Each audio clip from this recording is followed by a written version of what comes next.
নাগরপুরবাসী, আসসালামু আলাইকুম। আপনারা জানেন যে সুন্দর একটি নাগরপুর করার লক্ষ্যে আমাদের মাননীয় সংসদ সদস্য টাঙ্গাইল ৬ নাগরপুর দেলদুয়ারের বড় মানুষের নেতা, তিনি ছাত্র নেতা থেকে যুব নেতা থেকে আজকে জননেতা থেকে আজকে বাংলাদেশ জাতীয় সংসদে এমপি হয়েছেন আমাদের প্রিয় মানুষ রবিউল আলম লাবলু ভাই।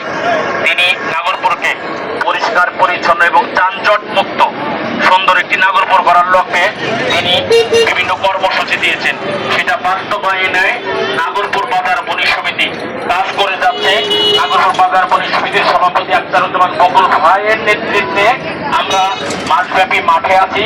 আমাদের সাথে উপস্থিত রয়েছেন প্রেস ক্লাবের সম্মানিত সাধারণ সম্পাদক মোহাম্মদ ইরশাদ মিয়া সহ আমরা যে সকল নেতৃত্ব আমাদের আছে সকলে মিলে আমরা কাজ করে যাচ্ছি। বিশেষ করে আমি কলেজ গেটে যে সকল ব্যবসায়ী ভাইয়েরা ফুটপাতের দোকান নিয়ে বসছেন, একটু সাইড করে বসবেন যাতে করে বিঘ্ন না ঘটে আমাদের চলাফেরায়। গাড়ি যেখানে সেখানে পার্কিং করবেন না, এখানে যানজট বেশি সৃষ্টি হয়। এই যানজট যাতে নিরসনে আমাদের সহযোগিতা করবেন। আমরা যানজট মুক্ত নাগরপুর করব এবং রবিউল আলম লাবলু ভাইয়ের স্বপ্নকে আমরা বাস্তবায়ন করব।